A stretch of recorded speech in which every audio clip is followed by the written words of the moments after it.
বাংলা বলছি চ্যানেলটি সাবস্ক্রাইব করুন এবং সমস্ত অনুষ্ঠানের আপডেট পেতে বেল আইকনটি অন করুন।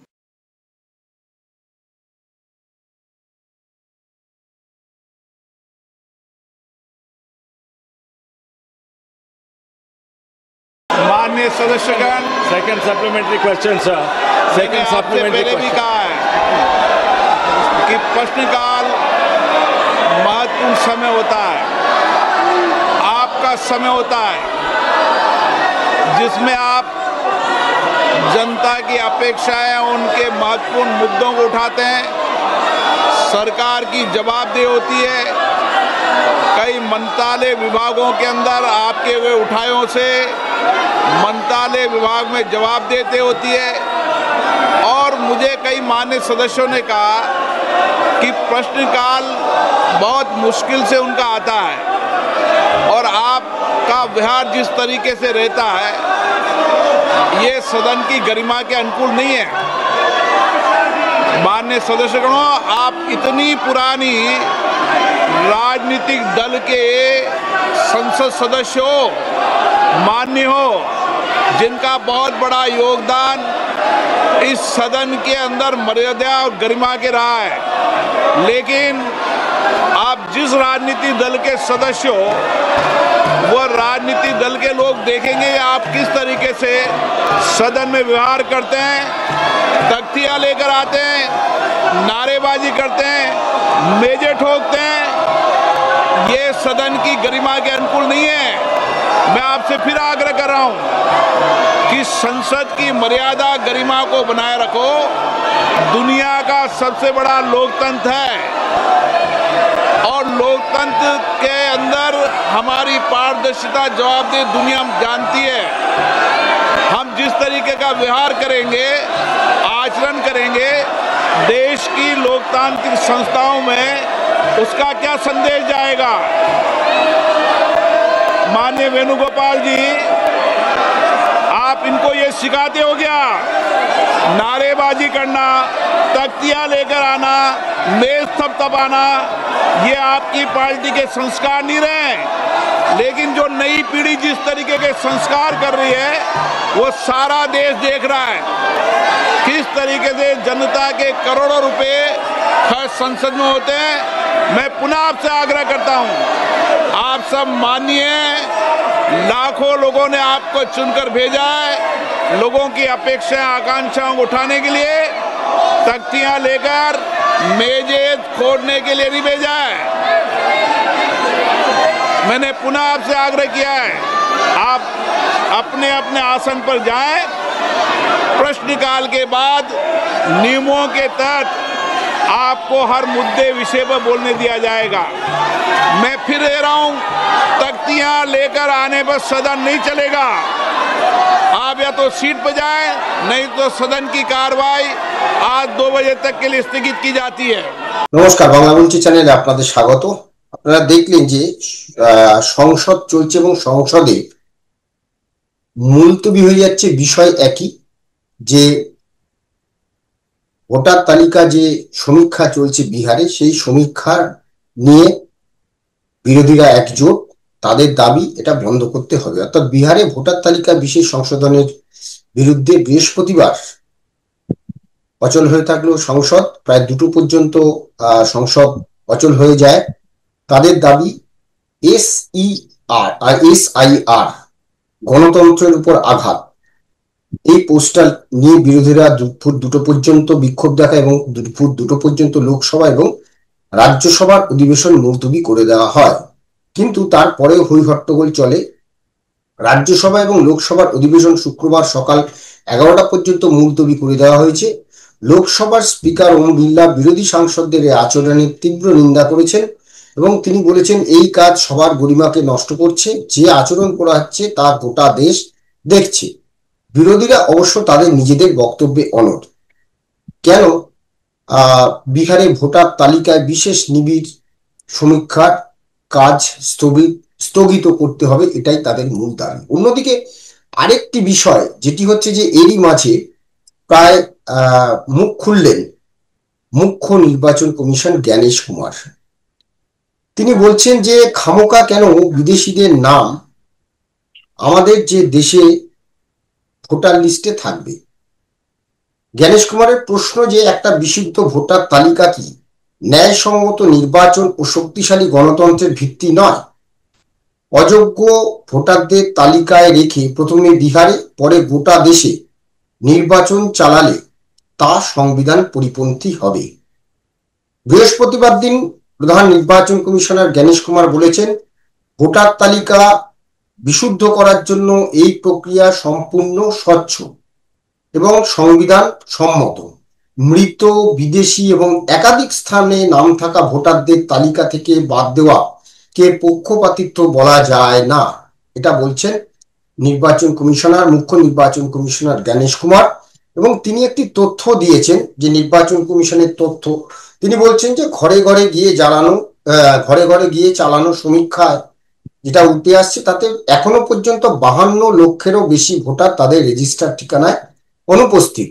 18 লক্ষ ভোটার ইতিমধ্যেই মৃত, অর্থাৎ ভাবুন 18 লক্ষ মানুষ যারা মৃত তাদের নাম রয়েছে ভোটার লিস্টে। পাশাপাশি এবং এই যে মৃত তাদের তথ্য সংগ্রহ করা হয়েছে, নির্বাচন কমিশন কিন্তু এটা বলছে। পাশাপাশি 1 লক্ষ ভোটারকে খুঁজে পাওয়া যায়নি এবং 15 লক্ষ ভোটার তালিকা সংশোধনের জন্য ফর্মই জমা দেননি। এই জায়গাটা থেকে এখন প্রশ্ন যে বিরোধীরা যে হইচই করছে, সংসদের 2 কক্ষ রাজ্যসভা এবং লোকসভা অচল করে দিচ্ছে, তাতে আদৌ লাভ কার হচ্ছে? আমরা যারা সাধারণ মানুষ এই দেশের গণতান্ত্রিক অধিকার প্রয়োগ করি, আমরা বলি সেখানে যদি বিদেশিদের নাম থাকে, সেখানে যদি স্বচ্ছ ভোটার তালিকায় না থাকলো, তাহলে এই ভোটের কি কোনো মূল্য আছে? এবং জ্ঞানেশ কুমার যেটা আজকে বলছেন যে তাদের কাছে তথ্য রয়েছে 18 লক্ষ ভোটার মৃত, তাহলে এই 18 লক্ষ ভোটারে যদি ভোট পড়ে তাহলে সেই ভোটের কি কোনো মূল্য আছে? আর বিরোধীরা এইটা নিয়েই তারা সংসদ অচল করছেন। তো কি হবে? আদৌ কি এই স্বচ্ছ ভোটার তালিকা প্রস্তুত হবে? পারবে নির্বাচন কমিশন? বিরোধীদের এই যে এত বিরোধিতা সত্ত্বেও নির্বাচন কমিশন এবং কেন্দ্রীয় সরকারের উপর যে চাপানো হচ্ছে, দোষ চাপানো হচ্ছে, তারা কি স্বচ্ছভাবে ভোটার তালিকা প্রস্তুত করতে পারবে? আর শুধু তাই নয়, আমাদের এই রাজ্যে এখন থেকেই এর সঙ্গে বাংলা ও বাঙালিদের নাকি হেনস্থা করা হচ্ছে, তাই নিয়ে তারা রাস্তায় নামছেন, বাংলা ভাষা আন্দোলন হবে। তো প্রশ্ন এখন, এই রাজ্যে যদি সত্যি সত্যি এই SIR হয় তাহলে কি হতে পারে? আজকে আমরা এই বিষয়গুলো নিয়ে আলোচনা করব। আমি বিপ্লব, আমার সঙ্গে রয়েছেন রাজনৈতিক বিশ্লেষক অধ্যাপক ডক্টর রাজাগোপাল ধর চক্রবর্তী। রাজাদা, আপনাদের স্বাগত।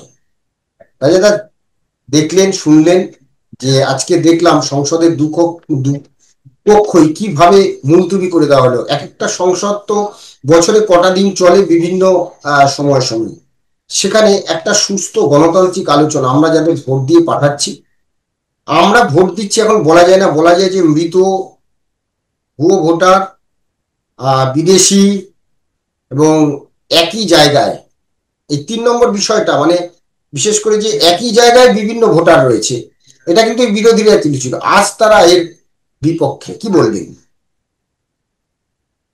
হ্যাঁ, দেখুন যে ভোটার যে তালিকা, সেটার রিভিশন হওয়া অত্যন্ত জরুরি। এবং সংবিধানের যে ভোটার তালিকা কারা তৈরি করবেন, কিভাবে ভোট হবে, সবটাই নির্বাচন কমিশনের অধীনে পড়ে। 324 ধারায় বলে দিচ্ছে সুপারিনটেন্ডেন্স, ডাইরেকশন অ্যান্ড কন্ট্রোল, মানে আর কারোর নির্বাচন ব্যাপারে কোনো এখতিয়ারই নেই। সুতরাং এটাও সংবিধান বলছে যারা দেশের নাগরিক তারাই ভোট দিতে পারে, এবং যারা নাগরিক নয় তারা পারবেন। নাগরিক কারা, তার অধিকার স্বরাষ্ট্র দপ্তরের আছে। আর নির্বাচন কমিশন তার নিজস্ব মতে চলতে পারে। এখন এতকাল যে সমস্ত আইডেন্টিটি কার্ড গুলো ছিল, আইডেন্টি পরিচয়, নির্বাচন কমিশন বলছে যে এগুলো সবাই আইডেন্টিটির পক্ষে ঠিক আছে। মানুষটা, তুমি যে মানুষ, হ্যাঁ, তোমার এতে কোনো সন্দেহ নেই। তোমার পরিচয়, তুমি কে সেটা বলে দিচ্ছে। তুমি যে নাগরিক, কোনো আধার কার্ডও বলছে না, কোনো এগুলো বলছে না, কারণ এত ব্যাপকভাবে জাল হয়ে আছে, তার ফলে একটা রিভিশনের প্রয়োজন আছে। এবং সাধারণ মানুষ যারা শুনছেন তারা বুঝবেন যে দেশের জনসংখ্যা মোটামুটি মানে পশ্চিমবঙ্গের কথাই যদি ধরি, মোটামুটি 1.4 1.5 হচ্ছে বছরে বাড়ে, কিন্তু প্রায় 3% বাড়ছে ভোটারের সংখ্যা, বুঝেছেন? যেটা কাল দেখা গেছে যে গত 23 সাল থেকে 2003 সাল থেকে প্রায় 66% ভোটার বেড়েছে ওয়েস্ট বেঙ্গলে, তার মানে বছরে প্রায় 3%। হ্যাঁ, এই যে ব্যাপার, তার মানে বোঝাই যাচ্ছে যে জনসংখ্যা তো বেশি ভোটার হতে পারে না। সুতরাং কোথাও একটা তথ্যের গন্ডগোল আছে, কোথাও মানে কারচুপি আছে। বহু মানুষ আছেন যারা মানে ভোট দেবার অধিকার নেই, তাদের নাম রয়ে গেছে, যারা মৃত মানুষ তাদের তো রয়েছেই, যারা চলে গেছে অন্য রাজ্যে তাদেরও নাম রয়ে গেছে। এবং অন্য রাজ্যে কি হয় আমার জানা নেই, পশ্চিমবঙ্গে অনেকদিন এটা মানে ব্যাপার থাকে, যারা অন্য রাজ্যে পরিযায়ী শ্রমিক হিসেবে যায় তারা কার্ডটা লোকাল কোথাও জমা দিয়ে যায়, বুঝলেন, যাতে করে ভোটের সময় কেউ ভোট দিতে পারে। এই প্রথাটা বহুদিন ধরে চলে আসছে। আমি জানি না অন্য রাজ্যে এই সিস্টেমটা আছে কিনা। বাংলাদেশ সময় আমি দেখতাম যে পার্টি অফিসে প্রচুর মানে ভোটার কার্ড থাকতো, যারা অন্য রাজ্যে চলে গেছে তাদের ভোটটা কেউ না কেউ দিয়ে দিত। এখন এই ব্যাপারটাকে নির্বাচন কমিশন মনে করছে যে সঠিক নয়, এখানে একটা রিভিশন হওয়া প্রয়োজন। লাস্ট রিভিশন হয়েছিল 2003 সালে, এবারে রিভিশন হওয়ার প্রয়োজন আছে। এবং রিভিশন হবে কি না হবে এটা কিন্তু ইলেকশন কমিশনের দায়িত্ব, কেউ বলতে পারবে না যে হবে না, বুঝছেন। এখন নির্বাচন কমিশন সেটাকে ঠিক করেছেন। এবং রাজেদা, আপনি একটা খুব গুরুত্বপূর্ণ কথা বলেছেন। একটা হচ্ছে রিভিশন কি হবে না হবে সেটা তো নির্বাচন কমিশন বলবে, আমি এই জায়গাটা আসবো, কিন্তু তার আগে আপনি আরেকটা কথা বলেছেন যে এই যে বিরোধীরা যেটা বলছে যে আধার কার্ড দিয়েছে তো সরকার, ভোটার কার্ড দিয়েছে তো নির্বাচন কমিশন, তাহলে কেন হবে না? প্রশ্ন এখানেই, আধার কার্ড হোক, ভোটার কার্ড হোক, প্যান কার্ড হোক, এটা হচ্ছে পরিচয়পত্র। আমার নাম বিপ্লব দাস, আপনি কি করে জানলেন যে আমার নাম বিপ্লব দাস বা আপনার নাম রাজাগোপাল ধর চক্রবর্তী? কি করে জানবেন? তার জন্য আমাদের একটা ফটো আইডেন্টিটি কার্ড সরকার থেকে দেওয়া হয়েছে, এবং সেই ফটো আইডেন্টি কার্ড হচ্ছে ভোটার কার্ড, আধার কার্ড, আমাদের কি বলে আরো অন্যান্য যেগুলো, অনেকে ড্রাইভিং লাইসেন্স আছে, হ্যাঁ, প্যান কার্ড আছে। তো এখন প্রশ্ন যে রাজারা আপনি যেটা বললেন যে এই যে নাগরিক মানে আমি আমি আমি আমি ব্যক্তি, একজন ব্যক্তি, এটা আইডেন্টিটি পরিচয়পত্র, আর উল্টো দিকে যেটা হচ্ছে সেটা হচ্ছে নাগরিকত্ব। আমি বিপ্লব দাস, আমি কি সত্যি সত্যি এদেশের নাগরিক, সেটা আমি প্রমাণ করব কি করে? আপনি এটাই বলছেন, তাই তো? ঠিক ঠিক ঠিক, এইটা দেখুন, নির্বাচন কমিশনের তাকে তো হতে হবে না, নিশ্চিত হতে হবে যে সংবিধান তো বলে দিচ্ছে নাগরিক ছাড়া আর কারো ভোটাধিকার দেওয়ার অধিকার নেই। একদম। এতকাল যারা নির্বাচন কমিশনারে ছিলেন, নির্বাচন কমিশন, তারা এইসবগুলো নিয়ে মাথা ঘামান, যা হচ্ছে হচ্ছে। আমরা দেখলাম টিএন শেষান এসেছিলেন, পালঘাটের ব্রাহ্মণ একদম, হ্যাঁ, এক এক রোখারো বললেন যে না এপিক কাট করতেই হবে। দেখেছেন শেষে এপিক কাট হয়েছে। তখন আপনার খেয়াল থাকবে যে তৃণমূল কংগ্রেসের যে 21শে জুলাই যে আন্দোলন, সেটাও কিন্তু ছিল কাট করতে হবে, বুঝলা, এটা সব মিশিয়ে একটা যে উদ্ভাবনা এসেছে, পরিচয়পত্র ছাড়া ভোট দেওয়া যাবে না, যে কেউ ভোট দিতে পারে। তো সঠিক প্রস্তাব, কিন্তু এখন দেখা যাচ্ছে যে কার্ডগুলোর মধ্যেও নানান জালিয়াতি ঘটছে, এবং কার্ড যারা মারা যাচ্ছে বা চলে যাচ্ছে সেগুলোর কোনো রিভিশন হচ্ছে না। এখন যারা থাকছে না, যারা অন্য জায়গায় চলে যাচ্ছে, সেখানেও যে তারা ভোটার লিস্টে নাম তুলেছে বা কিছু, হ্যাঁ, সুতরাং এক জায়গা থেকে আরেক জায়গায় চলে গেলে, লং টার্ম যদি কেউ চলে যায়, তাহলে তাকে সেই জায়গাটা মানে তার যেখানে নতুন জায়গা আছে সেখানেই ভোটাধিকার, এটাই হচ্ছে আমাদের সংবিধানের নিয়ম। তার ফলে সেই লোকটাকে তো যে মাইগ্রেন্ট অন্য স্টেটে চলে গেছে বা অন্য রাজ্যে গেছে বা অন্য জেলায় গেছে, সেখানেই সে ভোট দেবে, এটাই নিয়ম। কারণ আপনি যেখানে ফিজিক্যালি প্রেজেন্স নয়, যখন দেখা যাচ্ছে নির্বাচন কমিশনের আধিকারিকরা দেখছেন আপনি নেই, তারা মনে করছে যে না আপনারও ভোট, হ্যাঁ আপনি এখানে থাকেন না, আপনার ভোট দেওয়ার অধিকার। এইটা তো ন্যায্য ব্যাপার না, যারা থাকে না, তাদেরকে আমি ভোটাধিকার দেবো কি করে? একদম। ঠিক আছে, এটা সেটা রিভিশনটা হ্যাঁ বলুন, হ্যাঁ আরেকটা বলুন। প্রশ্ন যেটা আপনি আবারও বলেছেন যে আহ, এই যে মানে এইটা করবে কি করবে না, অর্থাৎ এটা ইমপ্লিমেন্ট হবে কি হবে না, সেটা তো নির্বাচন কমিশনই ঠিক করবে। কিন্তু সত্যি কি নির্বাচন কমিশন করতে পারবে বলে মনে হয়? যেভাবে টিএন সেশন করেছিলেন সেভাবে কি নির্বাচন কমিশন করতে পারবে বলে আপনার মনে হয়? বা এখন যে জ্ঞানেশ কুমার আছেন তিনি কি পারবেন? না না দেখুন, না না দেখুন, না পারার কিছু নেই। সে প্রচুর লোককে এনগেজ করতে পারে।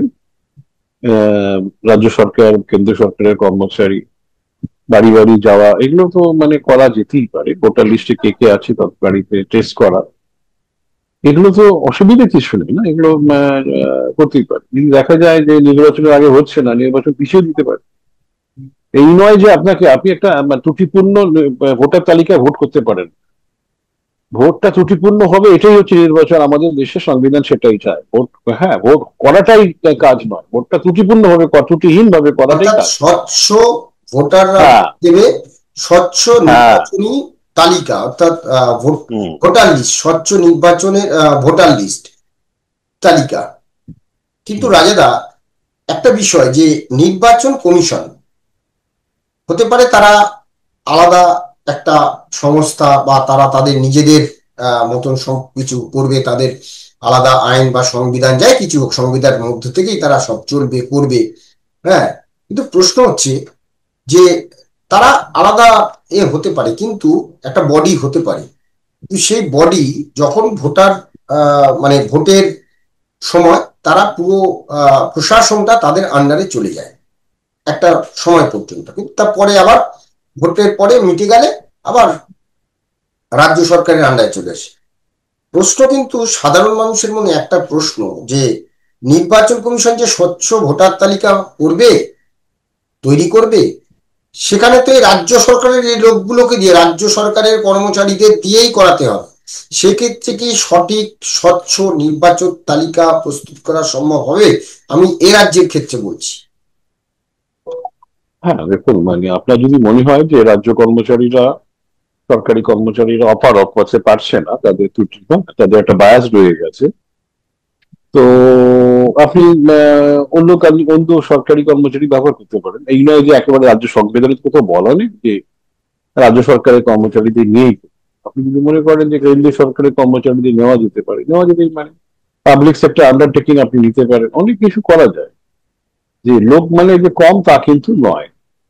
আবার এটাও খেয়াল করতে হবে যে রাজ্য তার সরকারের সদিচ্ছা কর্মচারীরা চাই, হ্যাঁ, সদিচ্ছা চাই। সদিচ্ছা। এবং রাজ্য সরকারের কর্মচারীরা এখন আর সবাই যে সরকারের ভক্ত তা নয়, ডিএ টিএ না পাওয়াতে তাও ক্ষুব্ধ, বুঝেছেন? তার ফলে যে আপনি আর ভাববার কোনো কারণ নেই যে রাজ্য সরকারের কর্মচারীরা সরকার যা বলবে তাই করবে, সেটা নাও না, হতে পারে। আসলে আসলে আসলে এখানে একটা ব্যাপার আছে রাজেদা।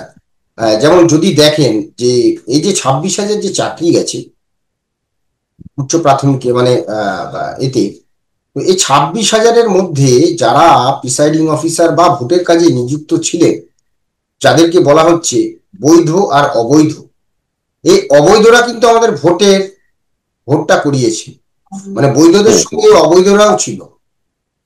তো প্রশ্ন এখন যে এরকম তো অবৈধ অনেক ঢুকে আছে, যেটা 32,000 প্রাথমিকের চাকরি, সেটাও যাই যাই করছে, তারা নিয়ে মামলা চলছে, সেখানে তো অবৈধ আছে। তো এই যে অবৈধ লোকগুলো তারা তো সরকারের হয়ে কথা বলে। প্রশ্ন এখানে যে স্বচ্ছ তালিকা কি প্রকাশ হবে?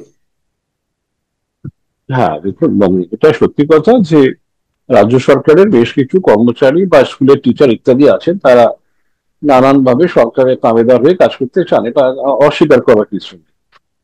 কিন্তু এটাও এর মধ্যে সরকার, এর মধ্যে একটা অংশ যারা বিক্ষুব্ধ রয়েছেন, যারা ডিএটিএ না পাওয়াতে। এবং এদেরও মাথার উপরে তো এদের তো একটা ছত্র অধিকার নেই, মাথার উপর নিশ্চয়ই কোনো অফিসার থাকবেন, বা অন্য রাজ্য থেকে নিয়ে আসা যায়। তো আপনার যদি সদিচ্ছা থাকে, আপনি অনেক অন্য রাজ্য থেকে লোক নিয়ে আসতে পারেন, পুলিশ মিলিটারি দিয়ে কাজ করাতে পারেন আপনার। তারাও তো সরকারি কর্মী, তাই না? নানান ভাবে করা যায়। এবং যদি দেখা যায় যে ইলেকশন আগে হচ্ছে না, আপনি ইলেকশনটা পিছন, কি করা যায়? আপনার ইলেকশনটা টাইমলি করতে হবে, দুর্গাপুজোর দিন দুর্গাপুজো করতে হবে, ঠিক আছে, কিন্তু ইলেকশনটা তো দুর্গাপুজোর মতন নয়, দিনকে দিনকে করতে হবে। হ্যাঁ, যদি ত্রুটিহীন একটা ত্রুটিপূর্ণ ব্যবস্থা থাকে, তাহলে সেটাকে তো পিছিয়ে দেওয়া যেতেই পারে। সেটা ইলেকশন কমিশন বলবে যে এত ত্রুটি আছে, আমি নির্বাচন এই সময় করা যাচ্ছে না, আরো 5-6 মাস পিছিয়ে দেওয়া, বলতেই পারে। রাজনৈতিক নেতারা তো ডিমান্ড করতে পারেন না কবে নির্বাচন হবে, তাই না? তাদের হচ্ছে খেলোয়াড়রা যেমন। যে বলুন রাষ্ট্রীয় বলুন। দল আরজেডি, লালুর দল, তারা বলছেন বিহারে তাদের ভোটে লড়ে লাভ নেই, তারা হয়তো ভোট বয়কটও করতে পারে, কি বলবেন? দেখুন, এটা যদি করে তাহলে তো সর্বনাশ না। ব্যাপারটা হচ্ছে যে এখন যেভাবে নির্বাচন কমিশনের ভাবনাটা এসেছে, জ্ঞানেশ কুমার কতদিন তার ইয়ে আছে আমি জানি না, কিন্তু এরপরেও যিনি আসবেন তিনি যে ওই পদ্ধতিটার বাইরে যাবেন তা তো নয়। তাকেও তো দেখতে হবে যে এতকাল যে সিস্টেমটা, নতুন সিস্টেম তৈরি হয়েছে, সে শেষটা বেশি কার্যকরী, অনেক সুষ্ঠু নির্বাচন করা যায়, সেখানে ত্রুটিহীন করা যায়, তাকেও তো সেটা ফলো করতে হবে। এই যে রিভিশন হতে থাকলে তো হবেই না।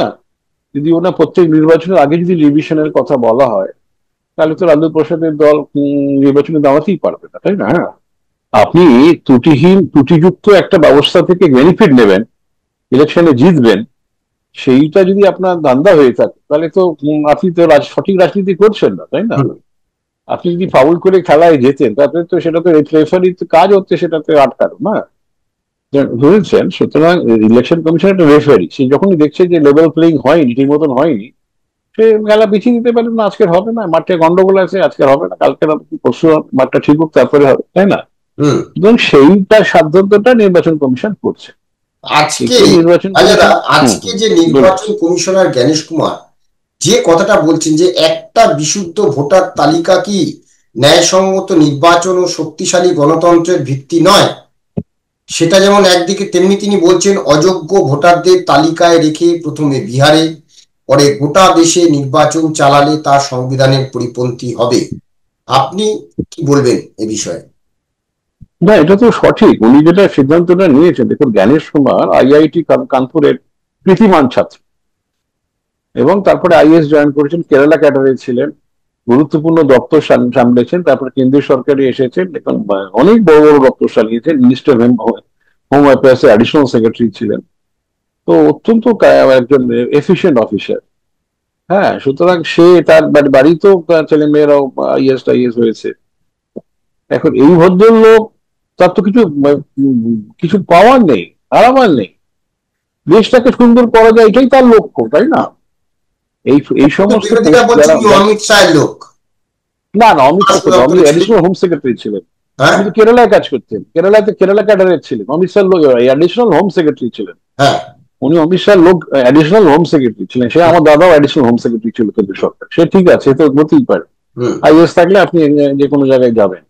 অমিত শাহ লোক হয়ে গেল, এটা তো অদ্ভুত অদ্ভুত ধরনের যাতে এইভাবে না না না, এটা থেকে নাম বাদ দিয়ে ব্রিলিয়ান্ট ক্যারিয়ার, এসব ফালতু কথা বলে তো লাভ নেই। ব্রিলিয়ান্ট ক্যারিয়ার, আইআইটি কানপুরের ছেলে, প্লাস এত আমি তো বললাম। সুতরাং সে দেশটাকে যদি ভালো করতে চায়, তা তো অপরাধ কিছু নয়, তাই না? আর কি কোনো পক্ষপাতিত্ব আছে বলে মনে হয় আপনার? না, দেখুন, পক্ষপাতিত্ব যদি থাকেও, সে পক্ষপাতিত্ব হচ্ছে সুষ্ঠুভাবে নির্বাচন করা, এটাই তার পক্ষপাতিত্ব, বুঝেছেন? হ্যাঁ, সে কোন দল জিতলো সেটা তার বিন্দু মাত্র আসে যায় না, ঠিক আছে? এই সমস্ত লোকেরাই কিন্তু দেশটাকে বাঁচিয়ে রেখে, যেমন টিএন শেষার পরবর্তীকালে কংগ্রেসের দাঁড়িয়েছিল, আমরা সবাই জানি, মাথাটা একটু গন্ডগোল হয়েছিল, দাঁড়িয়েছে। কিন্তু যে কাজ উনি করে গেছেন, আমাদের তো বাহবা দিতেই হবে। ওই রকম ধরনের দৃঢ়তা না থাকলে আপনি কোনো কাজ করতে পারবেন, বুঝেছেন? গোয়েন গচ্ছ যদি আপনার সফল হয়েছেন, জ্ঞানেশ কুমার সফল হবেন অফকোর্স। আমি দেখুন, ওনাকে দেখা যাক, উনি যে নিজের ভাবনাটা অত্যন্ত ইম্পর্টেন্ট আমার কাছে। এবং ভাবনাটাকে এগিয়ে নিয়ে যেতে গেলে পলিটিক্যাল নেতারা নানান হুমকি দিচ্ছে, সাথে যদি মাথা নত না করেন, উনি যদি পরিষ্কার বলেন আমি যদি রিভিশন না হলে আমি ভোট করতে দেবো। আচ্ছা, বিরোধীরাই তো এই কথাটা বলেছিলেন যে দিল্লি, হরিয়ানা এবং এর নির্বাচন, মহারাষ্ট্র নির্বাচনে বিজেপি জয়ের পরে লাস্ট দিল্লি নির্বাচন, মানে প্রথম হরিয়ানা, তারপর মহারাষ্ট্র এবং দিল্লি নির্বাচন জয়ের পরে বিরোধীরাই অভিযোগ তুলেছিল যে এক রাজ্যে, মানে একজন ভোটারের নাম বিভিন্ন রাজ্যে রয়েছে। তো জ্ঞানেশ কুমার সেটাকে ঠিক করছেন। তো বিরোধীদের অসুবিধা কিছু নেই। এরপরে যখন ধরুন এতকাল যা ঘটে গেছে, বাংলাদেশে তাই ঘটে গেছে, বিহারেও তাই ঘটে। এখন উনি যেটা দায়িত্বটা নিয়েছেন, যে সুষ্ঠু একটা তালিকা তৈরি করে, সাধুবাদ জানাতেই হবে। সব দলের উচিত এগিয়ে আসা, তাই না? মৃত ব্যক্তি ভোট দেবে, এটা তো আপনি চাইবেন? তাই না? যে লোকটা থাকে না, তার কার্ডটা আছে, সেটা আরেকজন ভোট দিয়ে দিচ্ছে, এটা তো অন্যায় ব্যাপার, তাই না? দেশের সরকার আসবে মানুষের ভোটে, সে যেই আসুক, এ বি সি যে কোনো পার্টি আসুক। হ্যাঁ, সুতরাং এতকাল যে ঘটে গেছে সেগুলো উনি আর পছন্দ করছেন না, আমরা কেউই পছন্দ করি না। হ্যাঁ, উনি বুঝেছেন এটা করা যেতে পারে, করবেন। আমার ধারণা ওনার যেহেতু আইএস অফিসার ছিলেন, খুব গুরুত্বপূর্ণ পোস্ট সামলেছেন, এবং করে দেখাবে, বুঝেছেন, করে দেখাবেন যে নির্বাচন যদি 5-6 মাস রাজ্যে কি পিছিয়ে করতে যায়। পারবেন? রাজ্যে তিনি করে দেখাতে হ্যাঁ, পারবেন? রাজ্যে দেখুন, রাজ্যে তো হুমকি ঘেরাও করবে এসব বলছে, তাই না? এখন ঘেরাও করলেই তো হবে না। আপনি ঘেরাও করলে তো, আপনি রেফারিকে যদি ঘেরাও করে, রেফারিকে ঘেরাও করে কি খেলার মাঠে আপনি জিততে পারবেন? খেলা, হ্যাঁ, বুঝতে পারছেন না? খেলা, রেফারিকে ঘেরাও করে আপনার লাভটা কি হবে? কয়েক ঘন্টা খেলা পেছ, তাই না? হ্যাঁ, আবার যারা নিয়ামক সংস্থা আছে তারাই তখন আপনাকে আউট করে দিতে পারে। সুতরাং যারা এই ধরনের কথা বলছে, নির্বাচনে দাঁড়াবো না বা ঘেরাও করবো, তারা কিন্তু নিজেদের মানে ক্ষতি করছে। কেন, তাদেরও তো উচিত না মৃত ব্যক্তিদের ভোটে না জেতা, তাই না? হ্যাঁ, অস্বচ্ছ ব্যক্তিদের ভোটে না জেতা, বুঝেছেন? সুতরাং সঠিক মানুষের ভোটে জিতুক না, কি অসুবিধা কিছু নেই, এ বুঝতে রাজ্যে পারছেন? প্রায় 30 লক্ষ পরিযায়ী শ্রমিক বিভিন্ন রাজ্যে কাজ করছে। অভিযোগ, তাদের মধ্যে বেছে বেছে বিশেষ করে বাঙালি মুসলমান যারা, তাদেরকে বাংলাদেশি বলা হচ্ছে। বাংলায় কথা বললেই তাদের বাংলাদেশি বলে দাগিয়ে দেওয়া হচ্ছে। তাই নিয়ে মমতা বন্দ্যোপাধ্যায় ভাষা আন্দোলনের ডাক দিয়েছেন। তো এই বিষয়ে আপনি কি বলবেন?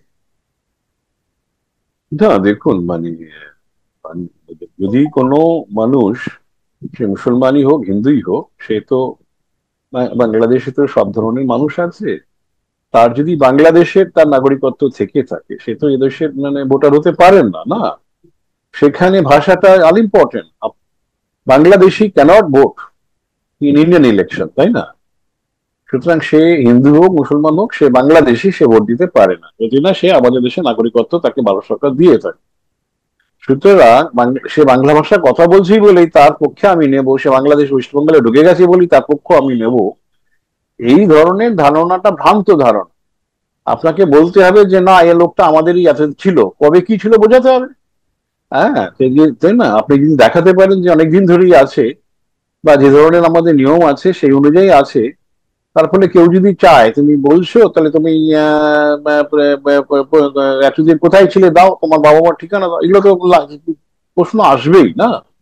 সে প্রশ্ন যদি সে জবাব না দিতে পারে, তাহলে সন্দেহটা তো থাকবেই। স্টেট গভর্নমেন্ট তাহলে একটা করুক, তাই না?